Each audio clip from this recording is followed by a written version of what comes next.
Londres. Veuillez écouter tout d'abord quelques messages personnels. Gabriel garde l'anonyme. Le manchot la serre dans ses bras. Nous disons, le manchot la serre dans ses bras 2 fois. Le fantôme n'est pas bavard. Les bombardements sont massifs. B est nerveux. Nous disons, l'abbé est nerveux. Ici, Londres. Ce soir, au cours du programme Les Français parlent aux Français, nous vous donnerons des nouvelles de la guerre en Russie. Et nous évoquerons la mémoire d'un poète norvégien mort au cours d'un raid au-dessus de l'Allemagne. Monsieur Poulain, Oui, vous êtes né en 1930, oui, vous aviez donc 9 ans 9 ans. au moment de la déclaration de guerre. Oui. Pendant la drôle de guerre, vous avez souvenir de la présence de soldats français dans Caudry, Chez l'habitant. c'est-à-dire Ben, chez nous, rue de l'Égalité, on avait deux soldats français qui ont logé, je ne pourrais plus vous dire combien de temps, mais un moment. Ils ont logé chez nous. et avec qui vous étiez resté en contact après la guerre, C'est-à-dire en contact. en correspondance. Ah oui, je suis resté, on est resté en contact avec un des deux pendant 20 ans. Et pendant cette drôle de guerre, donc vous alliez à l'école, vous avez souvenir de distribution de masques à gaz. Absolument. Oui. Dites-nous ça. C'était ici en dessous, à la mairie. Dans les sous-sols de la Oui, mairie. Voilà, exactement.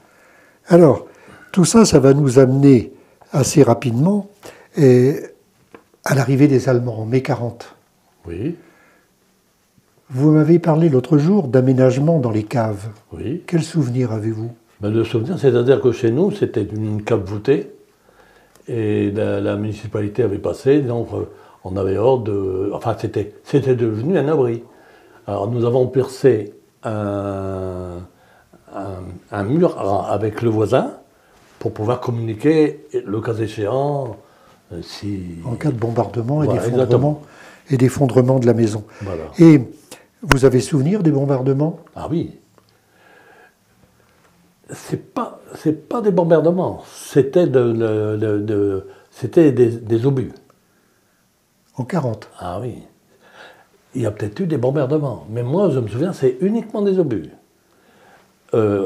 Au Grand Brésil, rue en haut de la Haute-Égalité, c'était pour aller chez des écages. Oui. Hein, là, sur la place. Hein, et après, bon, il y en a eu ailleurs, mais là, enfin... Et vous avez entendu à cette époque-là, vous avez su que des soldats avaient été tués sur la place? Non, ça je m'en souviens Ça, pas. vous ne savez pas? Alors, ça c'est le jour de l'arrivée des Allemands. Oui, Vous m'avez dit l'autre jour qu'une bonne partie de la population avait évacué. oh, oui. Une bonne partie. Mais tous les magasins, sans exception. Enfin, peut-être... bon, mais là, il n'y avait plus rien du tout. Hein, il n'y avait plus de magasins. Que ce soit le marchandise, le vêtement, le pour le vélo, tout le monde était parti. Il n'y avait plus rien. Mais alors pour vous ravitailler, pour moi, Ben, c'est-à-dire, justement, il n'y avait plus rien du tout, on avait faim. Et ce qui est arrivé, c'est qu'en étant gauche, il faisait beau. On était dans les rues, et puis je me suis trouvé... On était... Bon, le nom, je ne me souviens plus, mais enfin, on était quelques-uns des gosses, et on regardait la vitrine du Fonds ministère qui était remplie de marchandises, bien sûr. Et deux jeunes Allemands, pour moi, jeunes, je les vois encore. Et ils semblaient sourire de nous voir là, devant. Et bon, ils ont, avec leur crosse de fusil, ils ont cassé la vitrine. Et bien sûr, tout le monde s'est introduit dans le magasin. Et là, automatiquement, tout y passait, surtout Vous n'avez pour rien moi. laissé Là, perdre. c'était pour manger. Hein, vous n'avez voilà. rien laissé perdre. Ah non. J'ai fait plusieurs voyages. Hein. Oui, parce que moi j'habite à 100 mètres. Hein. Bon, je vous êtes pardonné. Et vous m'avez raconté également un épisode qui avait frappé votre mémoire, C'est l'épisode d'un magasin de vêtements. Oui, c'est-à-dire que... Racontez-nous ça. Oui, mais... Oh ben oui, là, on m'en souvient. C'est-à-dire que c'était une traînée de pause où tout le monde, une heure après, tous les magasins étaient pillés, quoi. Hein.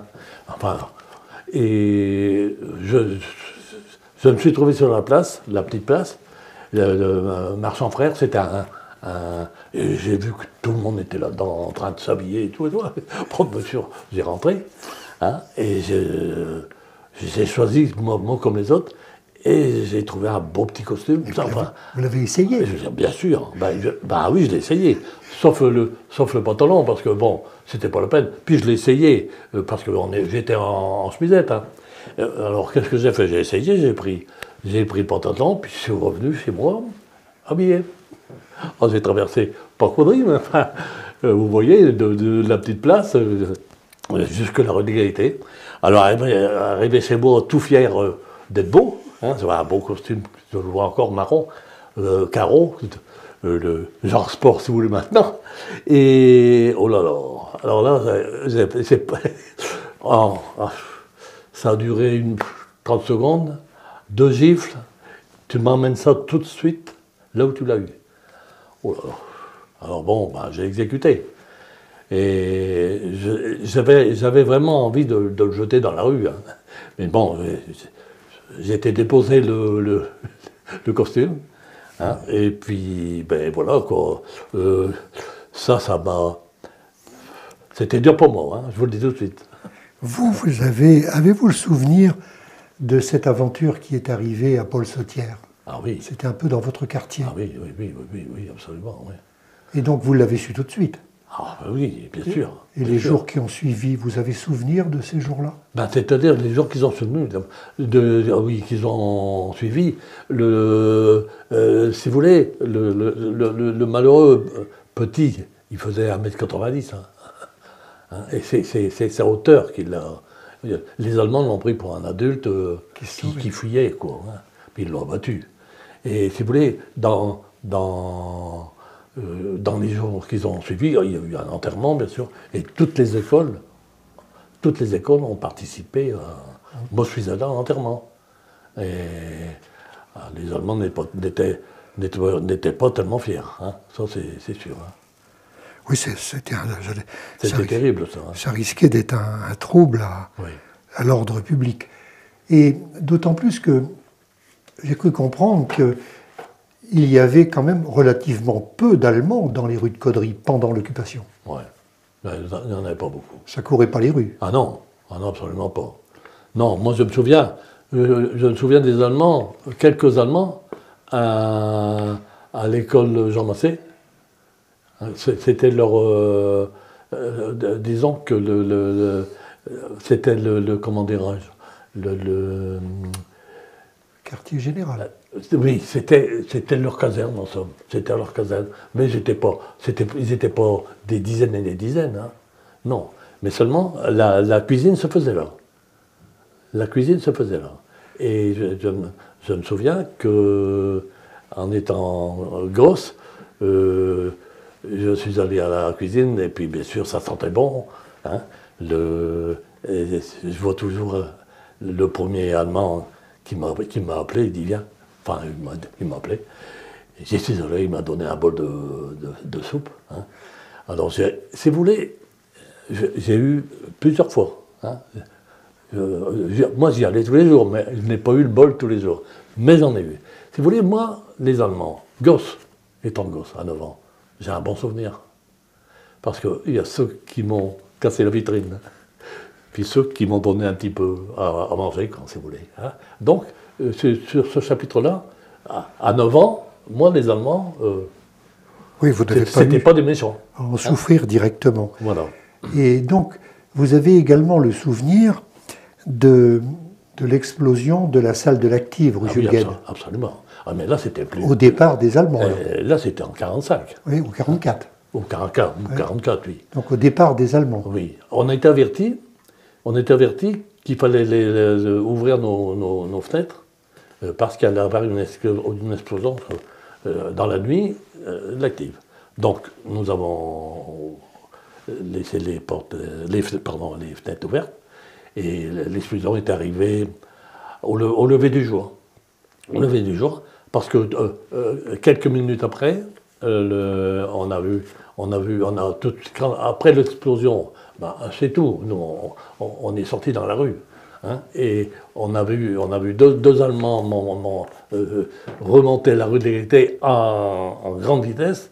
Et je me souviens, devant chez moi, le gars avait déjà, c'était un appelé Bécard, monsieur Bécard, il avait déjà planté parce que lui n'était pas à la guerre, il était assez âgé, il avait déjà planté son drapeau. Oh ben, il l'a enlevé, hein. Il l'a enlevé, ça je me souviens, il l'a enlevé tout de suite. Et bon, puis là on a vu des hommes courir, hein, ils ont remonté, couru. Et ça s'est passé, bon, assez bien, disons, pour nous. Hein. Et des fêtes ou des réunions sur la place juste après l'arrivée des Américains. Vous avez assisté à toutes ces réunions sur la place? Non, j'ai simplement assisté à la coupe des cheveux. C'est-à-dire?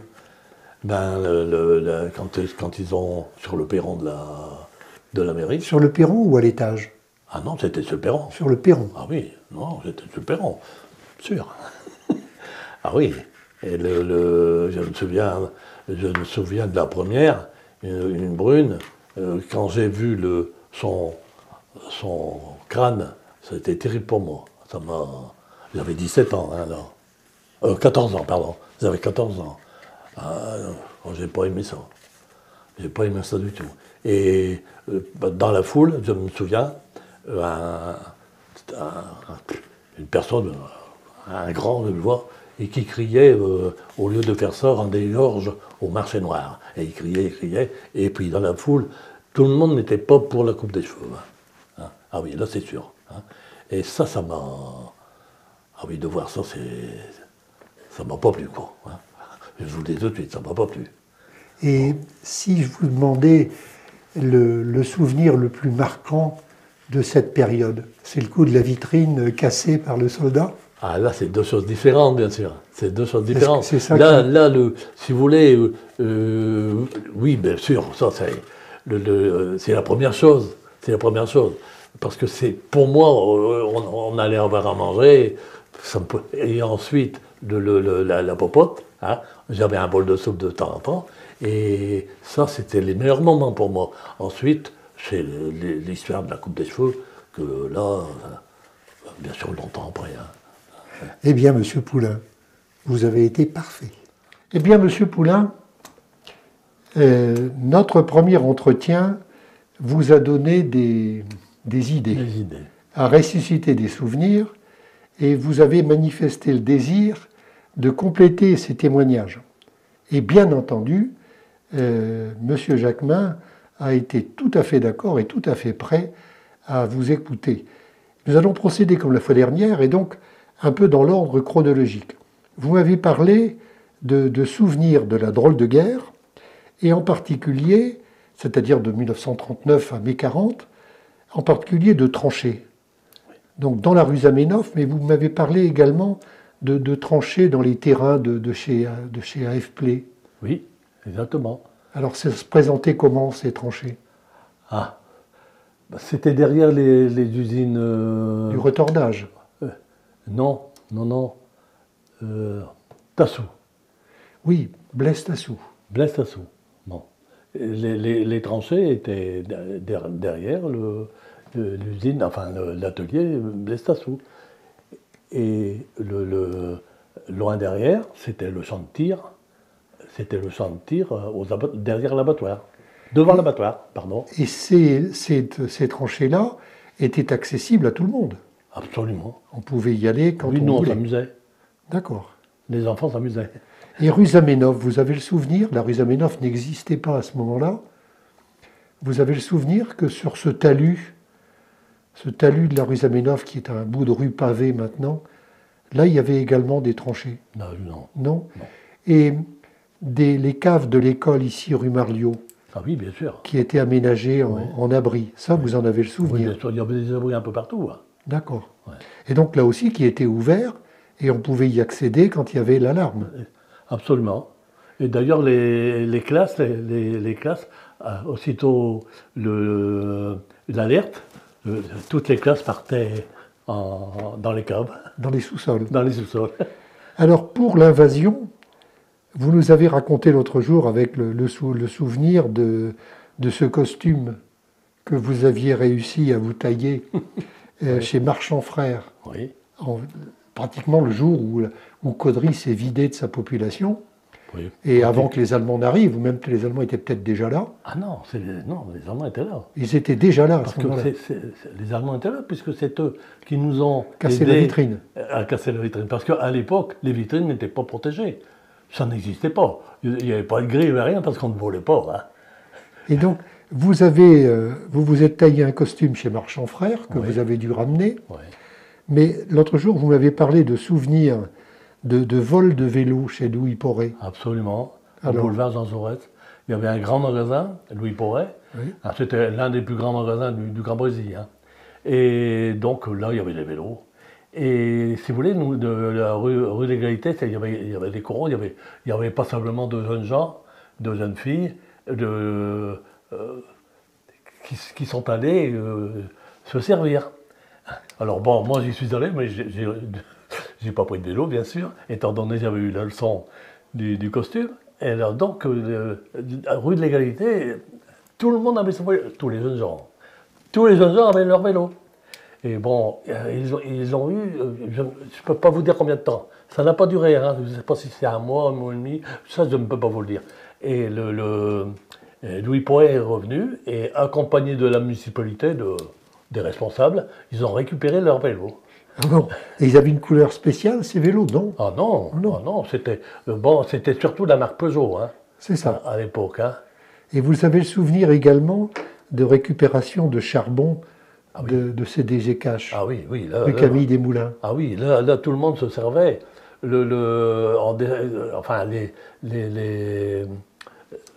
Pas des enfants romots, mais enfin les adultes se servaient, ils descendaient avec les brouettes de charbon. Enfin, ils ont vidé tout ce qu'il y avait comme charbon. Le stock. C'est des écasses. Et tout ça en présence des Allemands, bien sûr. Ah oui, les Les Allemands, Allemands, ils s'en les foutaient. Allemands, ils s'en foutaient loyalement. C'était pas leur problème. Non, Et donc, vous avez ce souvenir, et donc vous m'avez chargé, et je vais continuer à le faire, de me renseigner sur ce frère aîné. oui. Alors, à l'armistice, pas l'armistice si on veut, de juin 40, donc du 22 juin, il y a une armée qui a été constituée, 100 000 hommes, je crois que la France a eu le droit de conserver, et vous avez un frère aîné qui était militaire. Voilà. Et qui était militaire de carrière ou Ah appelé? non, il Il était appelé. Il était appelé. Et donc lui est resté dans cette armée. Il est resté 3-4 ans, je ne sais plus exactement, au moins 3 ans, et exactement à Auch. Et donc, au bout d'un certain temps, je ne sais pas si c'était 1 an ou 2, soit il a eu une permission. C'était des accords avec le maréchal Pétain à l'époque. Enfin, bon, le maréchal Pétain s'est arrangé, enfin, soit, peu importe. Donc, mon frère a eu une permission pour revenir chez lui, une permission de 15 jours, et il est revenu en étant habillé en militaire, bien sûr, et avec son fusil. Il avait son fusil. Et donc, tous les jours, tous les matins, il est obligé de se rendre à la commandature, bon, sans son fusil, là. Tous les matins, il est obligé de se rendre à la commandature, pour faire voir qu'il était là, quoi. Pour pointer. Pas pour pointer, en somme. Je l'accompagnais, bien sûr, je ne rentrais pas. Et ça, je me souviens très bien, j'étais très fier d'avoir un frère qui était militaire, et puis, alors qu'on était occupés. Hein. Donc la commandature ici, rue Salengro. Oui, absolument. La Maison Blanche un peu en Oui, retrait, oui, avec absolument, un absolument. jardin sur la rue. Ça, et vous avez le souvenir également d'avoir assisté aux funérailles de Sautière, de Paul oui, Sautière. Oui, oui. Toutes les écoles, hein. Toutes les écoles. Vous savez, le Sautière, il était... Bon, derrière l'abattoir au champ de tir, c'était des potagers, et tout le monde en cultivait, quoi. Il n'y avait pas... tout le monde cultivait. Et donc il était dans son jardin, enfin je ne sais pas trop quoi, et les Allemands, il était très grand, hein. Il était très grand. Hein. Les Allemands l'ont pris pour un... Ils l'ont appelé, il a eu peur, il était encore enfant, ça, hein. Et puis ils l'ont battu. Et donc toutes les écoles ont assisté. Ah oui, absolument, oui.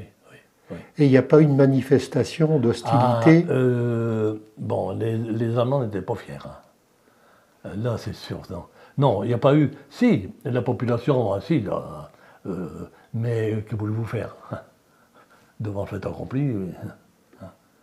Ouais. Et là, sincèrement, je me souviens que les Allemands, bon, étaient quand même désolés hein, d'avoir abattu un enfant. Hein. Donc vous aviez 10 ans là, à la fin de la guerre? Non. Ah non, à la fin de la guerre, j'avais 13 ans. Hein. 13 ans. Oui. Et donc, avez-vous des souvenirs de gens qui sont rentrés de prisonniers? Non. Enfin, de prisonniers civils en particulier? Non, ce que j'ai souvenir, c'est des gens qui se sont évadés. Hein. Moi, mon beau-frère, il s'est évadé. Il s'est caché? Il s'est caché chez nous pendant X temps. Quoi. Et avez-vous le souvenir ou avoir entendu parler de collaboration? Ah oui, bien sûr. Ah oui. C'est-à-dire? C'est-à-dire que j'en ai entendu parler surtout quand il y a eu la coupe des cheveux. Certains ont manifesté leur désaccord en disant qu'il fallait plutôt chasser, enfin... S'occuper du marché noir. S'occuper du marché noir, ouais. Mais vous avez eu, ou est-ce que le bruit circulait de gens qui avaient notoirement pratiqué du marché noir avec les Allemands? Oui, ça c'est sûr, oui. Là c'est plus que sûr. Même dans le textile, il y avait le marché noir partout. Partout. C'est-à-dire? C'est-à-dire aussi bien pour l'alimentation, aussi bien pour le charbon, pour le textile. Enfin, il y avait tout le monde, enfin pas tout le monde, mais il y avait du marché noir partout. Et personne n'a été poursuivi pour ces choses-là? J'ai pas souvenir. Et dans les années qui ont suivi la guerre, vous avez souvenir de la place que tenait la résistance dans la ville de Caudry? Oui, je me souviens que à Caudry, il y avait quand même, nous on appelait ça les filles. Hein. Oui. Et à Caudry, il y avait comment dirais-je, un noyau assez important. Oh. C'est d'ailleurs eux qui ont fait sauter le train de munitions du côté entre Cadir et Vambay. D'accord. Hein, et est-ce que vous avez le souvenir, vous, de ce monsieur Lemaire, Joseph Lemaire, qui a été nommé, maire par intérim en 1944? Non. Ça, vous ne l'avez pas connu, vous? Non. Vous avez connu donc Beauvillain, vous avez le souvenir de lui, ouais. Auguste Beauvillain, oui. Oui. Et puis ensuite, il y a eu Maurice Lefebvre, ça vous vous souvenez? Oui, et puis après... Albert Délin. Délin. Voilà. Donc ça, c'est un moment. Je ne sais pas pourquoi, mais c'est vrai marqué chant allemand. Donc vous avez le souvenir de ces défilés d'Allemands, oui. Marchant ou pas? Ah, absolument. Et alors chantant? Et en chantant. Et si vous voulez, ils descendaient la rue de l'Égalité. Comme vous savez, il y avait 5 corons dans la rue de l'Égalité. Donc il y avait du monde. Hein. Question jeunesse. Hein. Et donc, quand on entendait les bruits des bottes, hop, on sortait pour les voir passer, quoi. Hein. Et là, pour nous, ça nous plaisait, quoi. C'était la fête, quoi. Ça nous plaisait. Hein. Et alors, ils chantaient toujours la même chanson? Ah oui, allô. Alors, c'est peut-être pas ça, hein. Mais l'air, c'est ça. Si, mais c'est une chanson, on l'entend assez souvent. Ah c'est ça, oui. Et vous avez une belle voix de ténor, hein? Je chante. Et au mariage, vous chantiez également? Ah oui, exactement. Et qu'est-ce que vous chantiez au mariage? Au mariage, non. J'ai commencé à chanter, je ne sais plus à quel âge, mais enfin, j'ai chanté partout. Oui, parce que je vois que vous avez une belle voix. Hein? Oui. Et alors, votre chanson favorite, c'était? Oh, j'en ai beaucoup. Oui, mais allez, il y en a bien une. Oh, oui. Ma chanson favorite, c'est le Non, rien de rien. Ah ben c'est pas mal, allez-y un peu que je vous... Ah oui, mais c'est pas ce que vous pensez, hein. Non, rien de rien, je ne regrette rien. C'est pas ça. Mais vous avez des paroles différentes? Exactement. Allez-y. Non, rien de rien, non, il ne me reste rien. Il est fané, il est usé, et en plus, il est tout ratatiné. Non, rien de rien, non, il ne me reste rien. C'est fini aujourd'hui, il est cuit, un peu purin pour lui.